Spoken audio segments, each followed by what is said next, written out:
Mike Assail from New York City. Could you explain a little more about what you've called the mind of the consumer and the nature of the product, and explain how you actually apply these concepts to find the companies with the growing demand and the best investment potential? And thank you for being two of the greatest professors I've ever had. Thanks.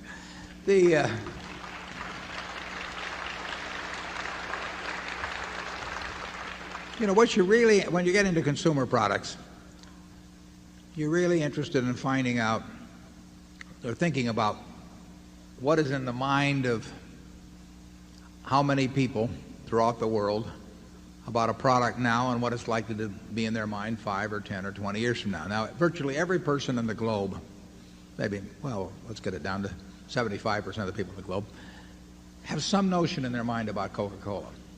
They have, the word Coca-Cola means something to them.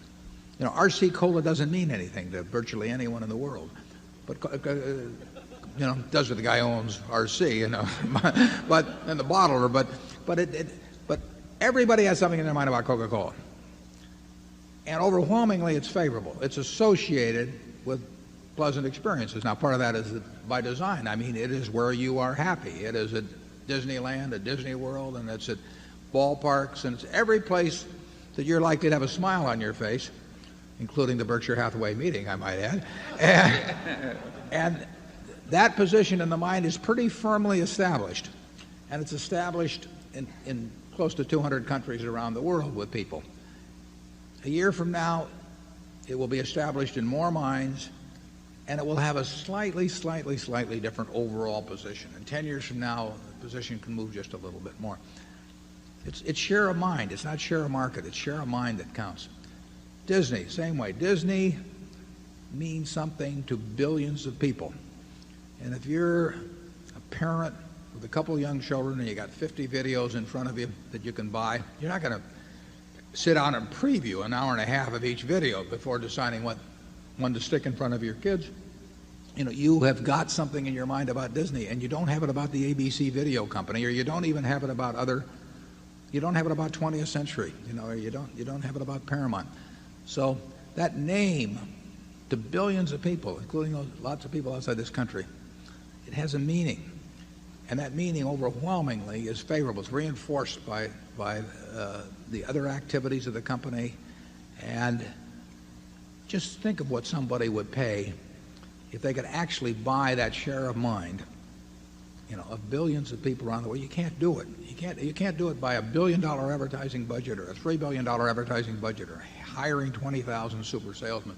So you've got that. Now, the question is, what does that stand for 5 or 10 or 20 years from now? There'll be more people. There'll be more people that have heard of Disney. And that there will always be parents that are interested in having something for their kids to do. And that kids will love the same sort of things. And, whoops. He emphasizes the key points when we get to those. But that is what you're trying to think about with the consumption product. That's what Charlie and I were thinking about when we bought See's Candy. I mean, here we were in 1972. We think we know a fair amount about candy. I know more than when I sat down this morning. I mean, I had about 20 pieces already. But,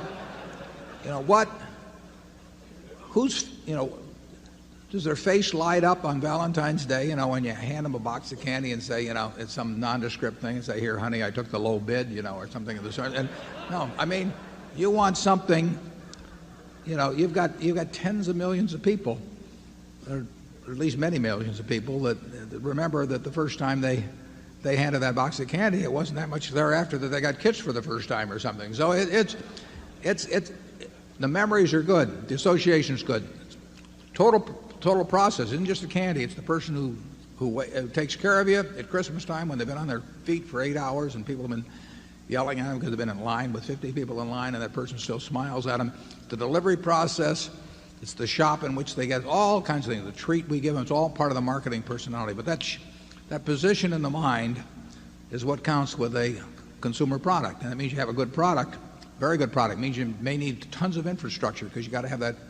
I had a case of cherry coke awaiting me at the top of the Great Wall when I got there in China. Now that you've got to have something there so that the product is there when people want it. And That happened in World War II. General Eisenhower, said to Mr. Woodruff that he wanted a Coca-Cola within arm's length of every American serviceman in the world, and they built a lot of bottling plants to take care of that. That sort of positioning can be incredible. It seems to work especially well for American products. I mean, people want certain types of American products worldwide. Our music, our movies, our soft drinks, our fast food. You can't imagine, at least I can't, a French firm or a German firm or a Japanese firm having that selling 47 or 48% of the world's soft drinks. I mean, it just doesn't happen that way. It's part of something you could broadly call an American culture, and the world hungers for it. And Kodak, for example, probably does not have quite the same. George Fisher's doing a great job with the company. This goes back before that. But Kodak probably does not have the same place in people's mind worldwide quite as it had 20 years ago. I mean, people didn't think of Fuji in those days, we'll say, as being in quite the same place. And then Fuji took the Olympics, as I remember, in Los Angeles, and they pushed their way to more of a parity with the Kodak. And you don't want to ever let them do that. And that's why you can see a Coca-Cola or a Disney or companies like that doing things that you think, well, this doesn't make a hell of a lot of sense. If you didn't spend this $10 million, wouldn't they still sell as much Coca-Cola? But, I quoted from that 1896 report of Coca-Cola and the promotion they were doing back then to spread the word. You never know which dollar is doing it, but you do know that everybody in the world that's virtually has heard of your product. Overwhelmingly, they've got a favorable impression on them, and the next generation is going to get it. So that's what you're doing with consumer products. With See's Candy, we are no better. We want to no better than the last person who's been served their candy with the last product they've been served. But as long as we do the job on that, people can't catch us. We can charge a little more for it because people are not interested in taking the low bid, and they're not interested in saving a penny a bottle on colas. Remember, we've talked about in these meetings private labels in the past. And private label has stalled out in the soft drink business. That they want the real thing. And 900 and some odd million 8-ounce servings will be served today of Coca-Cola product around the world. 900 million, and it'll go up next year, the year after.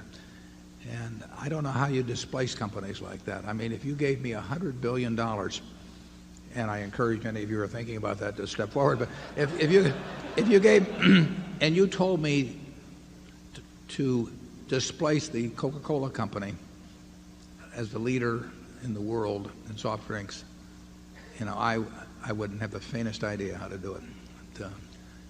Those are the kind of businesses we like. Charlie? Yeah. I think the See's Candy example has an interesting teaching lesson for all of us. Warren said it's the first time we really stepped up for brand quality, and it was a very hard jump for us who had been used to buying dollar bills for 50 cents. And the interesting thing was that if they had demanded an extra $100,000 for the See's Candy Company, we wouldn't have bought it.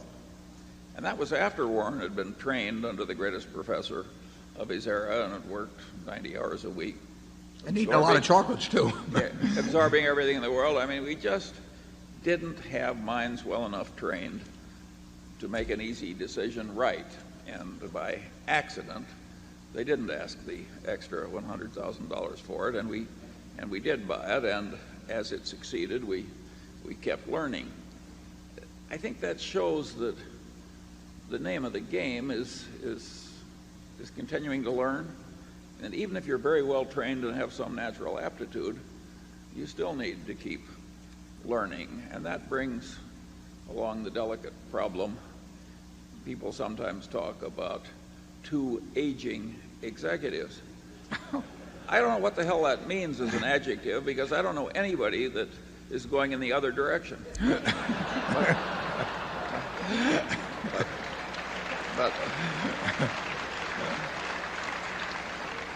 But you people who hold shares are betting for a while at least until younger successors come along, you're betting to some extent on what we'll now tactfully continue to call aging executives continuing to learn. You know, if we hadn't bought Seas with some subsequent developments after that, because that made us aware of other things, we wouldn't have bought Coca-Cola in 1988. I mean, you can give Seas a significant part of the credit for the, I guess, $11 billion plus profit we've got in Coca-Cola at the present time. Now you say, well, how could you be so dumb as not to be able to recognize a Coca-Cola? Well, I don't know, but you're only drinking about 20 cans. Yeah, a day, right. You It know? wasn't I hadn't been exposed to it, it's amazing. But it just made us start thinking more. We saw how decisions we made in relation to Seas played out in a marketplace and that sort of thing, and we saw what worked and didn't work, and it made us appreciate a lot what did work and shy away from things that didn't work. But it definitely led to a Coca-Cola, and we've had the good luck to buy some businesses themselves in their entirety that taught us a lot. You know, we bought, and it's worked in the other direction. I mean, we were in the windmill business one time. Charlie stayed out of the windmill business, but I was in the windmill business and pumps and third level department or second level department stores, and I just found out how tough it was and how you could apply all kinds of energy to them, and it didn't do any good. It made a great deal of sense to figure out what pond to jump in, and what pond you jumped in was probably more important than how well you could swim. Charlie?